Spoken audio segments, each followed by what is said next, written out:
அடுத்ததாக இது யாழ்ப்பாணத்திலே தான் கூடுதலாக இருக்கிற விடயம். உங்களுக்கு தெரியும், கோயில் நாங்கள் குருக்கள் அல்லது ஐயர் அல்லது ஐயான்னு சொல்லுவோம். அவர்களுடைய ஆரம்ப வழித்தோன்றலிலே வந்த ஆலயங்கள் காணப்படும். அந்த ஆலயம் ஆரம்பத்திலே அமைக்கப்பட்டதிலிருந்து அதனுடைய காணியினுடைய ஒழுத்திலிருந்து சகலதும் அந்த குருக்கள் அல்லது ஐயர் அல்லது நாங்கள் சைவகுமார் அல்லது ஐயா என்று சொல்லுகிறவர்களுக்கு சொந்தமானதாக இருக்கும். அதுவும் நான் ஏற்கனவே இரண்டாவதாக குறிப்பிட்ட அந்த நடைமுறையின் அடிப்படையிலே தான் கட்டாயம் செல்லும். ஆனால் தற்பொழுது ஒரு பிணக்கு இருக்கிறது. ஒரு ஆலயத்தினுடைய ஒரு குருமாராக அல்லது ஒரு ஐயராக அல்லது சைவ குருமாராக அல்லது ஐயாவாக இருக்கிற பொழுது அவர் எப்படி ஒரு நம்பிக்கை பொறுப்பாளராக இருப்பார்? அவருக்கு ஒரு இரண்டு கடமை இருக்கிறது, dual capacity. ஒன்று, அவர் அந்த ஆலயத்திலே பூசை செய்கிற அல்லது அந்த சமய தொண்டினை செய்கிற ஒருவராகவும் இருப்பார். அதே நேரத்திலே அவர் தன்னுடைய வழித்தோன்றலின் அடிப்படையிலே பார்த்தால் அந்த காணி கட்டடம் ஆலயத்தினுடைய நம்பிக்கை பொறுப்பாளராகவும் இருப்பார். அது தற்பொழுது சில சிக்கல்களை ஏற்படுத்தி வருகிறது. இதனால் சில நேரங்களிலே நீதிமன்றங்கள் கூட இதை கேள்விக்கு உட்படுத்துகிறது. இல்லை, அவர்கள் dual capacity என்ற அந்த இரண்டு வகையான அந்த ரெப்ரசன்டேஷனை அவர்கள் செய்வதிலே அவர்களுக்கு வெஸ்டர்ன் இன்ட்ரெஸ்ட் என்று சொல்வார்கள். அவர்களுக்கிடையே மாறான நிலைப்பாடுகள் வருகிறது என்ற ஒரு இருக்கிறது. அந்த சந்தர்ப்பங்களில் இப்பொழுது நான் ஒரு விடயம் வந்தது, அவ்வாறான இந்த ஐயர் அல்லது குருமார் அல்லது குருக்கள் அந்த ஆலயங்களிலே, நான் ஆலயங்களை குறிப்பாக சொல்ல விரும்பவில்லை, இது புதுதான். சில நேரங்களில் பொதுமக்கள் ஒன்றிணைந்து அவர்கள் ஒரு சபையை தெரிவு செய்து அந்த சபையினூடாக அதனை நிர்வாகம் செய்வார்கள். அந்த ஆலயத்தினுடைய குரு அல்லது குருக்கள் அல்லது ஐயர் தொடர்ந்தேச்சியாக தன்னுடைய அந்த வழித்தோன்றலிலே அவர்களும் இருந்து செல்வார்கள். எனவே இரண்டு வகையான நிர்வாகம் வரும். ஒன்று, ஐயர் அல்லது குருக்கள் தொடர்ந்து தன்னுடைய சமய விடயங்களை செய்கிற அதே நேரத்திலே பராமரிப்பும் செய்வார். ஆனால் இன்னொரு ஒரு குழு ஒன்று இருக்கும், பொதுமக்களுடைய குழு. ஏன்னா பொதுமக்கள் தான் அவருடைய பங்களிப்பு செய்வார்கள். பண ரீதியாக பொறுப்பளவுகள் அது நிர்வாகம் செய்வதற்கு வேறையாக ஒரு குழு இருக்கும். அப்படி இருக்கிற சந்தர்ப்பத்திலே சில நேரங்களிலே பிணக்குகள் ஏற்படும். அந்த ஐயர் அல்லது நாங்கள் சொல்ல குருக்களும் இந்த பொதுமக்களை பிரதிநிதித்துவப்படுத்துகிற அந்த சபைக்கும் இடையிலே பிணக்குகள். இப்பொழுது நான் நினைக்கிறேன் 2-3 மாதங்களிலே ஒரு விடயம் கேள்விப்பட்டிருந்தேன். அப்படியான சந்தர்ப்பத்திலே இந்த பொதுமக்கள் அல்லது பொதுமக்களை பிரதிநிதித்துவப்படுத்துகிறவர்கள் அந்த ஆலயத்திலே இருந்த குருவை நாங்கள் வெளியேற்றலாமா? அவர்கள் தொடர்ந்தேச்சியாக 3-4 பரம்பரையிலே அவர்கள் பூசை செய்து வந்திருப்பார்கள்.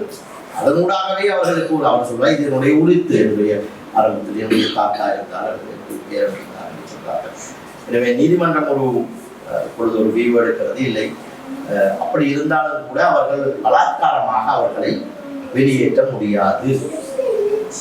அவர்களுக்கு அந்த இருக்கிறதுக்கான அல்லது அந்த பூசை செய்வதற்கான அல்லது அந்த ஆட்சியிலே இருப்பதற்கான உறுப்பு அவர்களுக்கு இருக்கிறது. அதனை நாங்கள் பங்களிப்பு செய்கிறோம் என்பதற்காக மட்டும் அவர்களை பலாத்காரமாக வெளியேற்ற முடியாது. இது 3வது. 4வது, நீங்கள் கண்டிருப்பீர்கள், உங்களுக்கு தெரியும், இப்ப இலங்கை சுதந்திரம் அடைந்தது 1948ஆம் ஆண்டு. 48ஆம் ஆண்டு சுதந்திரத்துக்கு முதல் காணிகள் அரச காணிகளாக இருந்த காணிகளிலே ஆலயங்கள் அமைக்கப்பட்டிருக்கிறது. இப்ப கிங் மன்னர் காலத்திலே, குயின்ஸ் பீரியட் சொல்கிற காலத்திலே அவர்கள் கிரவுன் லீஸ் என்று சொல்வார்கள். அரசாங்க காணியை ஆலயங்கள் அமைப்பதற்காக லீஸ் குத்தகைக்கு வழங்கி இருப்பார்கள். அவை 100 வருடங்கள் 200 வருடங்கள் என்று கொடுத்திருப்பார்கள். குத்தகை முடிந்திருக்கும். குத்தகை முடிந்தவுடன் இப்பொழுது என்ன நடந்திருக்கும்? ஒரு நிர்வாக சபை அல்லது ஏதாவது ஒன்று இருந்திருக்கும். காணி அரசுக்கு சொந்தமாக இருந்திருக்கும். பொதுமக்களும் நிர்வாகம் செய்கிறவர்களும் கோடிக்கணக்கிலே செலவழித்து ஆலயங்களை அமைத்து விடுவார்கள். அனைத்துடன் லீஸ் பீரியட் குத்தகை காலம் முடிந்துவிடும். அரசாங்கம் சொல்லும் காணி அரச காணி, எங்களுக்கு இந்த காணி தேவை. காணி காணி எங்களுக்கு சொந்தம், அரசாங்கத்துக்கு சொந்தம், உங்களுடைய குத்தகை காலம் முடிந்து விட்டது. எனவே அவ்வாறான சந்தர்ப்பங்களிலே கூடுதலான காணிகள் இருக்கிறார்கள். வடக்கு கிழக்கு பிரதேசங்களில் மலையத்திலையும் காணிகள். எனவே அவ்வாறான சந்தர்ப்பங்களிலேயும் இப்பொழுது நாங்கள் சில நடைமுறைகளை இருக்கிறோம். அவ்வாறான காணிகளும் கூட நாங்கள் நமக்கு 112ஆம் பிரிவிற்கு சென்று அரச காணிகளாக இருந்தாலும் கூட தொடர்ந்தேர்ச்சியாக பொதுமக்களை பிரதிநிதித்துவப்படுத்துகிறவர்களால் நிர்வகிக்கப்பட்டு வந்திருக்கிறது. எனவே தொடர்ந்தேர்ச்சியாக அவர்களுடைய கட்டுப்பாட்டில் இருந்து வந்திருக்கிறது. எனவே அவ்வாறு இருந்து வந்ததன் காரணமாக அந்த காணியை நாங்களே ஆரம்பத்திலே கூறியது போல வெஸ்டிங் மாடல் நமக்கு 112ஆம் பிரிவுக்கு அதனை அந்த நம்பிக்கை பொறுப்பாளருக்கு பெற்றுத் தருவதற்கான ஏற்பாடுகளை செய்யுங்கள். இல்லாவிடில் அது தொடர்ந்து சில நேரங்களில் அவ்வாறு இல்லாவிடில் சில நேரங்களில் அரசு நிறுவனங்கள் அதனை கையேற்கலாம். அவ்வாறான எல்லா சந்தர்ப்பங்களும் சில சந்தர்ப்பங்களிலே இருக்கிறது. இது 4 வகையான. இதை தவிர இன்னும் ஒரு வகை இருக்கிறது. இந்த 4 வகைக்குள்ளும் வராது. அதாவது நிர்வாகம் நடக்கும், ஆவணம் ஒன்றுமே இருக்காது. ஒரு 10 பேர் சேர்ந்து ஒரு கவலை அவர்கள் பொதுமக்களுடைய பணம் வரும், அவர்கள் எப்படி செலவழிக்கிறார்கள் என்று தெரியாது, என்னத்துக்காக பணம் கொடுக்கப்படுகிறது என்று தெரியாது, ஆவணமும் இருக்காது. இவ்வாறான சந்தர்ப்பங்களிலே தான் பிணக்குகள் கூட ஏற்படுகிறது. ஏனென்றால் கேள்விகள் கேட்கப்படுகிற போது சாதாரணமாக பொதுக்கூட்டம் ஒன்று வைத்து அவர்கள் கேள்வி கேட்பார்கள், முரண்பாடுகள் ஏற்படும். போலீஸ் நிலையத்திலே சென்று அவர்கள் முறைப்பாடுகள் செய்வார்கள். ஒருவர் சொல்லுவார் இல்லை இவர் பணம் மோசடி செய்கிறார் என்று, இன்னொருவர் சொல்லுவார் இல்லை என்று. எனவே எங்களுக்குள்ளே ஒரு சமய நிறுவனம் அல்லது ஒரு ஆலயம் எவ்வளவு புனிதமாக இருக்க வேண்டும் என்று நாங்கள் நினைக்கிறோம், அது அந்த எல்லையையும் தாண்டி நாங்கள் சட்டத்தை நிறைவேற்றுகிற போலீஸோ அல்லது வேறு நிறுவனங்களுக்கு சென்று நாங்களே சொல்லிக் கொள்கிறோம், இல்லை ஆலயத்துக்கு வருகிற பணத்தை இவர் எடுத்து விட்டார் என்று நாங்கள் எங்களையே வெளிப்படுத்துகிற ஒரு நிலைமை இருக்கிறது. அதையும் சில நேரம் நீங்கள் கண்டிருப்பீர்கள். இதனை எப்படி தடுப்பது? இதனை இவ்வாறு சில நேரங்களில் இது அந்த காணி யாருக்கு சொந்தம் என்றும் தெரியாது, அந்த கோயில் அமைத்தது யாரென்றும் தெரியாது ஒருவருக்கும். ஆனால் ஒரு குழுவினர் மட்டும் நிர்வாகம் செய்வார்கள். எனவே இவ்வாறான சந்தர்ப்பங்களில் நாங்கள் தற்பொழுது அவர்களுக்கு அறிவுறுத்தல் வழங்குவது ஏதோ ஒரு வகையிலே உறுதியை நிறைவேற்றி புதிய நம்பிக்கை பொறுப்பாளர்களை நீங்கள் ஏற்படுத்துவோம். நம்பிக்கை பொறுப்பாளர்களை அந்த ஆலயத்துக்கு நியமிப்போம். ஏனென்றால் சாதாரணமாக எங்களுடைய மொழிநடையில இந்த நம்பிக்கை பொறுப்பாளர் என்று சும்மா சொல்லுகிறோம். அதற்கு பொறுப்பு இருக்கிறது. நம்பிக்கை பொறுப்பு கட்டளை சட்டத்திலே இந்த நம்பிக்கை பொறுப்பாளர் ஏதோ ஒரு வகையிலே மனரீதியாகவோ அல்லது வேறு விதமாகவோ மோசடி அல்லது வேறு விடயங்களிலே ஈடுபடுகிற போது அவர் குற்றவியல் சட்டத்தின் அடிப்படையிலே வழக்கு தாக்கல் செய்து நீதிமன்றத்தில் அவர் சில நேரங்களில் குற்றவாளியாகலாம். ஏனென்றால் நம்பிக்கை பொறுப்பாளர் அந்த குறித்த நபர் மேல் நம்பிக்கை வைத்து ஒரு விடயத்தை பொறுப்பாக வழங்கப்படுகிறது. நீங்கள் இந்த காணியை வைத்துக் கொள்ளுங்கோ அல்லது இந்த பணத்தை வைத்துக் கொள்ளுங்கோ, இன்னொருவர் சார்பு அது ஏதோ ஒரு வகையிலே பிழையாக பயன்படுத்தப்படுகிற போது அவர் அங்கே குற்றம் இழைக்கிறார். அது குற்றவியல் குற்றமாகவும் மாறக்கூடிய சந்தர்ப்பம் காணப்படும். அடுத்தது இன்னொரு விடயம், நான் இந்த 4 வகைக்குள் வராத ஒரு விடயம். சாதாரணமாக நீங்கள் பார்த்திருப்பீர்கள், இது புது ஆலயங்களிலே தான் காணப்படுகிறது. நான் குறிப்பிட்ட அந்த 2ஆம் 3ஆம் வகையான ஆலயங்களிலே இது இல்லை. இப்ப நாங்கள் ஆலயம் என்கிற பொழுது ஒருவர் 100 ரூபாய் அவர் கொடுக்கலாம், ஒருவர் 1000 ரூபாய் கொடுக்கலாம், ஒருவர் மாதத்துக்கு ஒரு முறை பூசை வழங்கலாம், இன்னொருவர் சொல்லலாம் இல்லை நான் ஒரு வருடத்துக்கு ஒரு தேர் மட்டும் வழங்குவோம், அல்லது இன்னொருவர் சொல்வார் இல்லை நான் அன்னதானம் மட்டும் கொடுப்பேன். இப்பொழுது எங்களுக்குள்ள ஒரு சிக்கல் ஏற்படுகிறது. இப்ப ஒரு தெளிவு ஏற்படுத்தப்படுகிற பொழுது அந்த அந்த ஆலயத்தை நிர்வகிக்கிற பொழுது எப்படி ஒரு தெரிவு செய்வது, அந்த தெரிவை யார் செய்வது? இப்ப ஊர்ல இருக்கிற நாங்கள் 1000 பேர் என்றால் 1000 பேரும் தெரிவு செய்வதென்றால் நடைமுறையிலே நாங்கள் சொல்லலாம், ஆனா இந்த அளவு சாத்தியம் என்பது தெரியாது. அதற்கு ஒரு முறைமை ஏற்படுத்தி இருக்கிறார்கள். எப்படி என்றால் சில ஆலயங்களிலே காணப்படுகிறது நல்ல முறைமை. அந்த ஆலயத்துக்கு அங்கத்தவர்கள் இருப்பார்கள். அப்ப யார் அங்கத்தவராக வரலாம், யார் அங்கத்தவராக வர முடியாது என்று அவர்களுக்குள்ளே ஒரு கட்டுக்கோப்பு இருக்கும். அப்ப அப்படியாக இல்லாவிட்டால் அதனை நீங்கள் இன்ட்ரடியூஸ் பண்ணலாம். அப்படி செய்வதன் ஊடாக உங்களுடைய ஒரு ஆலயத்திலையும் ஒரு அங்கத்துவர், பொது ஆலயங்களை மட்டும்தான் நடக்கும், அங்கத்துவர் பட்டியல் வைத்துக் கொள்ளலாம். உங்களுடைய அங்கத்துவர் பட்டியலிலே ஒவ்வொரு வருடமும் நீங்கள் யார் அந்த அங்கத்தவராக சேர்க்கிறீர்கள் அல்லது இவ்வாறான உரிமை சேர்க்கிறீர்கள் என்றெல்லாம் ஒரு யாப்பை வைத்துக் கொள்ளலாம். அந்த யாப்புக்கு மேலதிகமாக ஒரு நிலையான ஒரு வடிவம் தேவையாக இருந்தால் நான் ஏற்கனவே குறிப்பிட்ட அந்த 102ஆம் பிரிவில் நாங்கள் ஸ்கீம் மேனேஜ்மெண்ட் என்கூடிய முகாமை திட்டத்துக்கும் செல்லலாம்.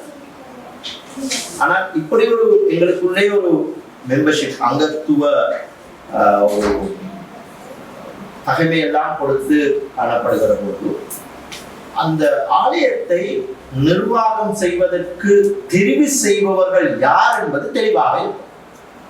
யாரெல்லாம் கூட்டத்துக்கு வரலாம், யாரெல்லாம் வாக்களிக்கலாம்.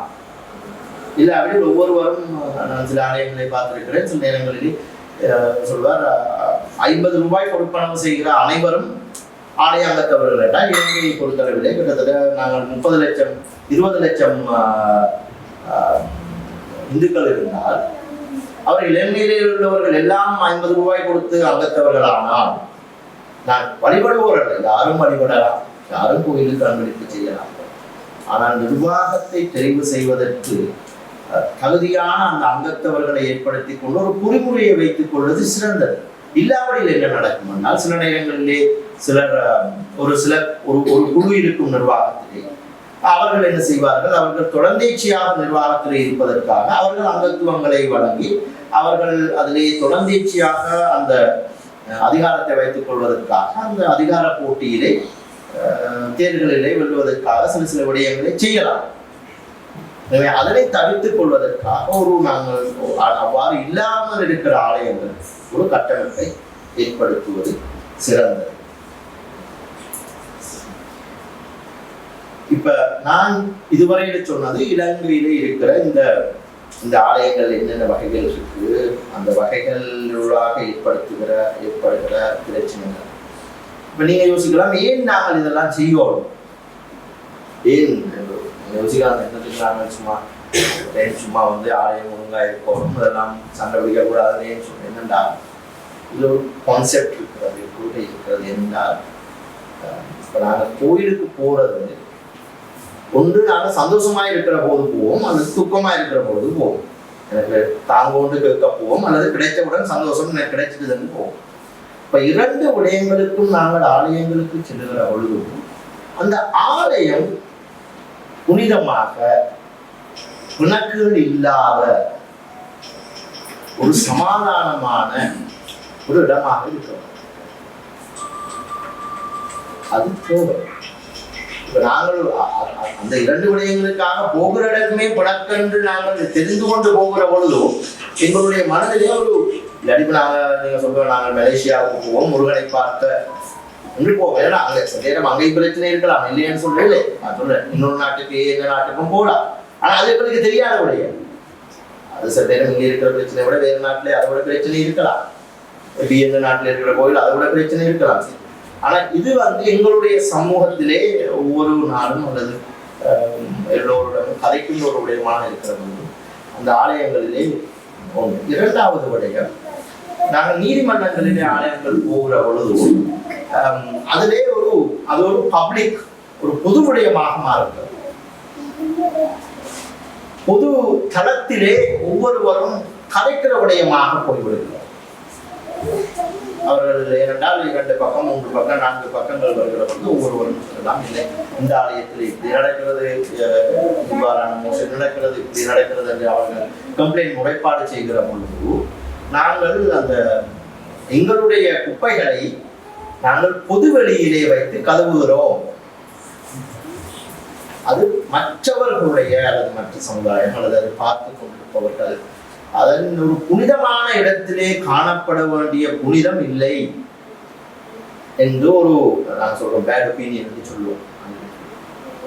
ஒரு பேட் ஒப்பீனியனை மற்றவர்களுடைய மனதிலே ஏற்படுத்துவதற்கான சந்தர்ப்பத்தை நாங்களே ஏற்படுத்தி கொடுக்கிறோம். சட்ட ரீதியாக ஒரு பிணக்கு ஏற்படுகிற பொழுது நான் ஏற்பட கூப்பிட்டேன், ஆலயத்துக்கு சொந்தமான சொத்து தொடர்பாக சரியான ஒரு உறுதி இல்லை, அதனை பெற்றுக் கொள்வதற்காக செல்லலாம். அல்லது ஒரு அத்துமீறி ஒரு ஆலயத்திலே காணியிலே இருக்கிறார் அவர்கள். ஆனால் எங்களுக்குள்ளே இருக்கிற கணக்குகளை அல்லது 2 குழுக்கள் அல்லது 3 குழுக்கள் அவர்களிடையே இருக்கிற பிணைச்சுகளை தவறுகள் நடக்கும், சாதாரணமாக சின்ன சின்ன தவறுகள் எப்பொழுதும் நடக்கலாம். அதனை வைத்துக் கொண்டு இந்த குழு பிரச்சனைகள் வருகிற பொழுதுதான் இவ்வாறு நாங்கள் ஆலயங்கள் தொடர்பாக இந்த முறைப்பாடுகளை செய்கிற பொழுது ஒரு பேட் ஒப்பீனியனை நாங்கள் சமூகத்துக்கும் வழங்குகிறோம், சந்ததியினருக்கும் வழங்குகிறோம், இளம் தலைமுறையினருக்கும் அதனை நாங்கள் அவர்களும் பார்த்து கொண்டிருக்கிறார்கள். அது ஒரு முக்கியமான விடயம். ஏன்னா நீங்கள் மற்ற சமய நிறுவனங்களிலும் சட்டங்கள் காணப்படுகிறது. பெரும்பாலும் நாங்கள் அந்த நான் இந்துக்களாக இருக்கிறபடியினால் ஆலயங்களுக்கு போகிறபடியினால் எங்களுடைய சமயத்திலே தான் இவ்வளவு பிரச்சனை இருக்கிறது என்று நாங்கள் யோசிக்கலாம். ஆனால் மற்றதிலையும் இருக்கலாம், இல்லை என்று சொல்வதில்லை. ஆனால் சமய நிறுவனங்களை புனிதமாக வைத்துக் கொள்ள வேண்டிய தேவை இருக்கிறது என்று ஒரு முக்கியமான விடயம். அடுத்ததாக நான் இன்னொரு விடயத்தை சொல்ல வரும். இந்த ஆலயங்களுக்கு மேலதிகமாக உங்களுக்கு தெரியும், தற்பொழுது வெளிநாட்டிலிருந்து பணம் வருகை கூடுதலாக காணப்படும். அப்ப இந்த பணம் ஏன் நீங்கள் யோசிக்கலாம், ஏன் நான் அந்த பணம் வருகையை பற்றி கலைக்கிறேன். இந்த பணம் பல்வேறு காரணங்களுக்காக வரலாம். நினைக்கிறே பொழுது ஆலயத்துக்காக நேரடியாக ஆலய அபிவிருத்தி அல்லது ஆலய உடைமைக்கு வரலாம்.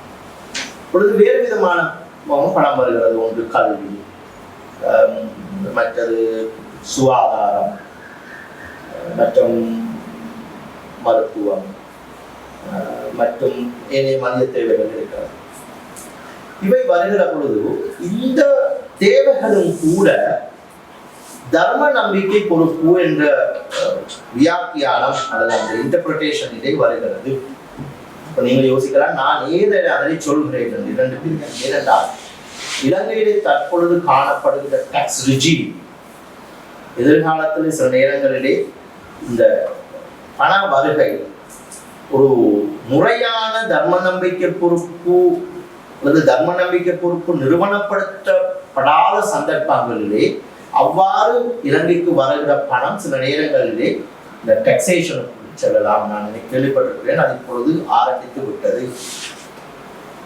இருந்தால் நாங்கள் நான் ப்ராஃபிட் ஆர்கனைசேஷன் ரெஜிஸ்டர் பண்ணினால் அவர்கள் நீங்கள் ஒருவர் கணக்குகளை காட்ட வரும். அப்பொழுது உங்களுக்கு பணம் வங்கி கணக்கிலே வருகிறது. வங்கி கணக்கிலே வருகிற பொழுது பரியாதி செல்கிறது.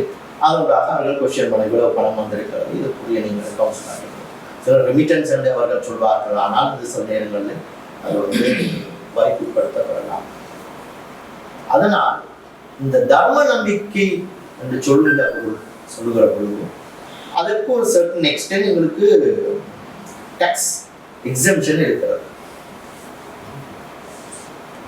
எதிர்காலத்தில் இவர்கள் என்ன செய்வார்கள் தெரியவில்லை. இருந்தால் எஜுகேஷன், ஹெல்த் அதெல்லாம் மனித குலத்திற்கு தேவையான தேவைப்பாடு, பாவர்ட்டி, ஓப்பன் ஏஜ், நீ அவற்றுக்கு வருகிற பணம் டாக்ஸ் ரெஜிமுக்குள் வராத பணமாக இருக்கலாம். எனவே இந்த நாங்கள் கட்டாயமாக டாக்ஸ் பே பண்ண தேவையில்லாத ஒரு பெற்றுக்கொள்கிற பணத்திற்காக நாங்கள் அதனை நிறுவனமயப்படுத்தாததன் காரணமாக நாங்கள் டாக்ஸ் பே பண்ண வேண்டிய நிலைமை ஏற்படலாம்.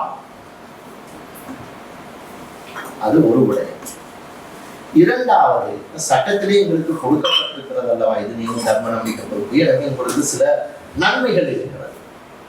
தர்ம நம்பிக்கை பொறுப்பு உருவாக்குவதற்காக, அதாவது மற்றவர்களுக்கு மனித குலத்துக்கு சேவை செய்வதற்காக உருவாக்கப்படுகிற நிறுவனத்துக்கு அரசாங்கம் வழங்குகிற சலுகைகள் இருக்கிறது. இந்த டாக்ஸ் ரெஜிம் போன்ற சொத்துக்களை வைத்துக் கொள்வது போன்ற பல்வேறுபட்ட எக்ஸம்ஷன் விதிவிலக்குகள் இருக்கிறது. அவற்றினுடைய நன்மைகளை பெற்றுக் கொள்ளலாம். இதனை எவ்வாறு செய்வது? இப்ப நம்பிக்கை பொறுப்பு கட்டளை சட்டத்திலே 114ஆம் பிரிவில் ஒரு பிரிவு இருக்கிறது. இங்கு சாதாரணமாக ஏற்படுத்துகிற ஒரு சாதாரண தர்ம நம்பிக்கை பொறுப்பு நிறுவனம் கூட கம்பெனி அல்லது அந்த நாங்கள் சொல்கிற கம்பெனி சட்டத்தின் பதிவு செய்யப்படாவிட்டாலும் அது 114ஆம் பிரிவின் கீழ் அது அரசாங்க கெசட்டின் மூலமாக அது இங்கு கூட்டிணைக்கப்பட்ட ஒரு நம்பிக்கை பொறுப்பாக மாற்றலாம். அவ்வாறு மாற்றுகிற பொழுது அதற்கு ஒரு லீகல் ஸ்டேட்டஸ், சட்ட ரீதியான அந்தஸ்து கிடைக்கிறது. அப்படி சட்ட ரீதியான அந்தஸ்து கிடைக்கிற பொழுது அரசாங்கத்தால் இந்த தர்ம நம்பிக்கை பொறுப்புக்கு வழங்கப்படுகிற அந்த டாக்ஸ் எக்ஸம்ஷன் மற்றும் வேறு விதமான நன்மைகளை பெற்றுக்கொள்ளலாம். என்றால் பெரும்பாலும் இப்பொழுது வடக்கு கிழக்கு மற்றும் இணைய பிரதேசங்களுக்கு கூடுதலான நன்கொடைகள் வருகிறது. எனவே நன்கொடை வருகிற பொழுது ஒரு பிரச்சனையும் இருக்காது. நன்கொடை வந்து சேர்ந்து வங்கிக்கு இத்தனை வருடங்களுக்கு பிறகு IRT டிபார்ட்மெண்ட் அதனை கேள்வி கேட்க போவதோ தெரியாது. அதனை நிறுவனமயப்படுத்திக் கொள்வது இப்பொழுது நான் சில விடயங்களே அவர்களை செல்வம் சொல்வது, அதனை நிறுவனப்படுத்தும்போது தர்ம நம்பிக்கை குறிப்பாக மாற்றுப்போம் என்று சொல்லி நாங்கள் சேவை அடிப்படையில் கேட்கிறோம். அடுத்ததாக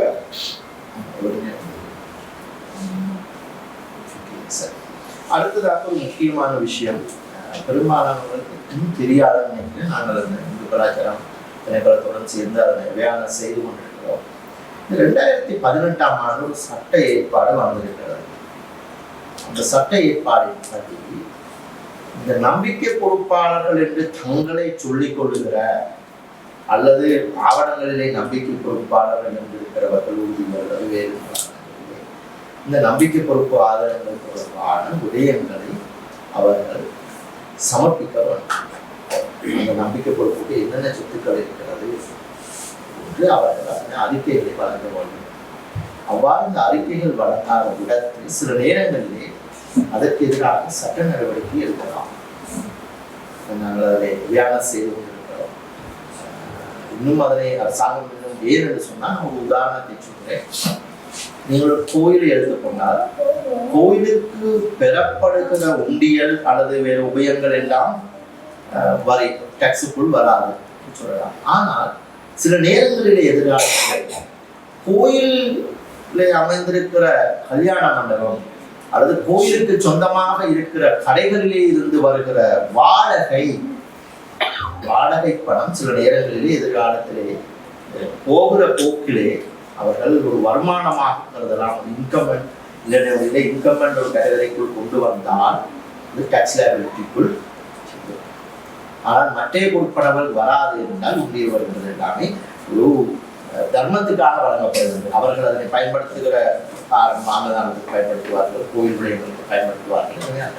ஆனால் மற்ற விடயங்கள் சில நேரங்களிலே தற்பொழுதே அதற்குரிய ஏற்பாடுகளை செய்து வரக்கூடிய கூடுதலான ஆலயங்களுக்கு கூடுதலான கடைகள் இருக்கிறது.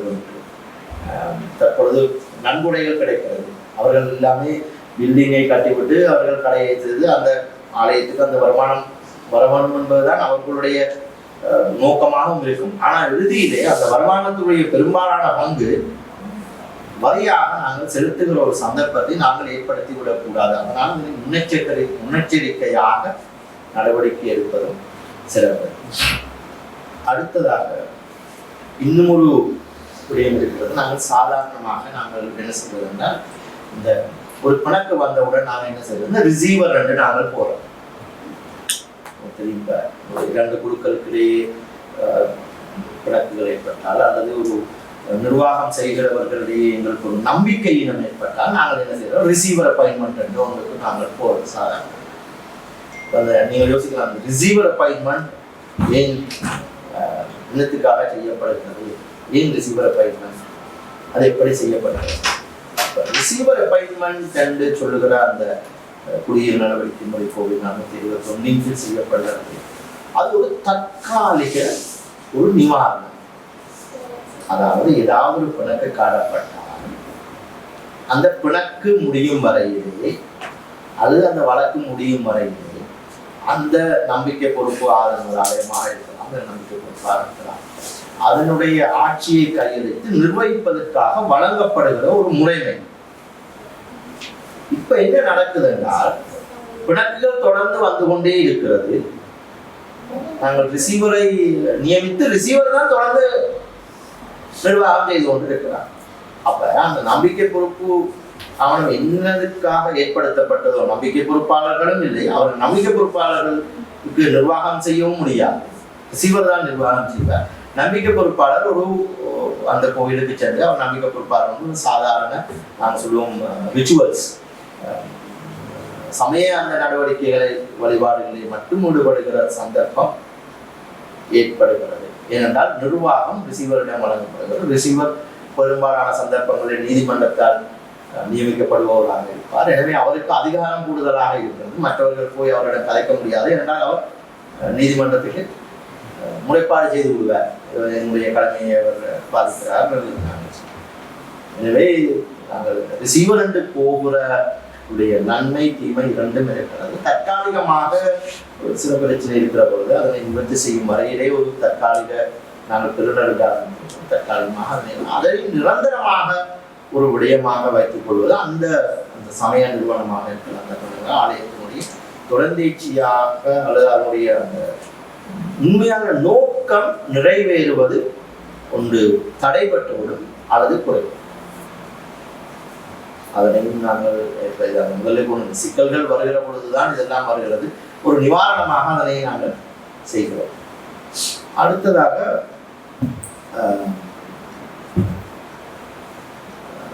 இன்னொரு விடயம் நான் சொல்லணும்னு யோசிச்சேன். இப்பொழுது இன்னொரு புதிய திருப்பம் வந்திருக்கிறது. இந்த ஆலயங்களிலே வேலை செய்கிறவர்கள், சேவையாற்றுகிறவர்கள் உண்மையிலேயே இந்த EPF, ETF போன்ற சட்டங்களுக்கு உட்பட்டவர்களா? நாங்கள் சொல்கிறோம் அது வந்து சமய நிறுவனம் ஆலயம். ஆலயத்தில் வேலை செய்கிறவர்களுக்கு நாங்கள் EPF கொடுப்பதா? நான் கூட இல்லை, அது சமய நிறுவனம் தானே, சமய நிறுவனத்தில் வேலை செய்கிறவர்களுக்கு என்ன EPF கட்டுவதற்கான தற்பொழுது இருக்கிற நிலைமைப்படி ஒரு ஒரு ஒரு கட்டத்துக்கு சென்றது. அதிலே இருக்கிற மதகுருமார் கூட ஒரு சேவையாளர், இஸ் அன் எம்ப்ளாயி. எனவே அவருக்கும் EPF கட்ட வேணும் என்று ஒரு ஒரு நிலைமை வந்தது. அப்பொழுது இல்லை, மதகுருமார் என்பவர் வந்து ஒரு அந்த சமயத்தை ரிச்சுவலிஸ்டிக் நான் சொல்லுவோம், இந்து மதத்தில் இருக்கிற ரிச்சுவல்ஸை செய்கிற பெர்ஃபார்ம் பண்ணுகிற ஒருவர். எனவே அவர் கடவுளுக்கு தான் அதனை செய்கிறார்.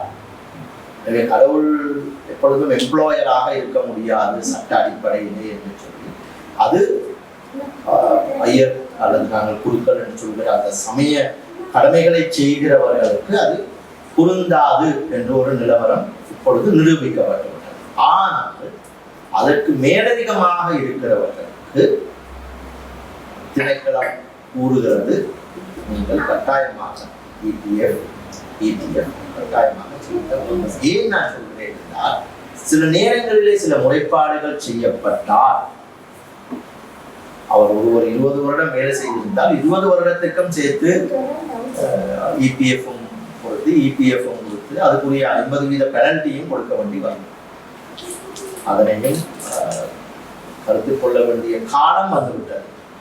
முன்னர் இதுவெல்லாம் யோசித்திருக்க மாட்டேன், நாங்களும் யோசிக்க மாட்டோம். எனவே அந்த தற்பொழுது ஏற்படுகிற அந்த ஒவ்வொருவருக்கும் சட்டம் பற்றி எல்லாத்துக்கும் தெரியும். ஃபேஸ்புக்கில் போகலாம், என்ன எல்லா சோசியல் மீடியா இருக்கிறது, இன்டர்நெட்டில் போனாலும் எடுக்கலாம். அதனூடாக அவர்கள் அதனை இப்பொழுது கொஞ்சம் எக்ஸ்பேண்ட் ஆகிவிட்டார். அது ஒரு முக்கியமான விடயமாக நாங்கள் பார்க்கிற விடயம் தற்பொழுது இருக்கிற விடயம். அதற்கு மேலதிகமாக நீங்கள் கேட்க வேண்டும்.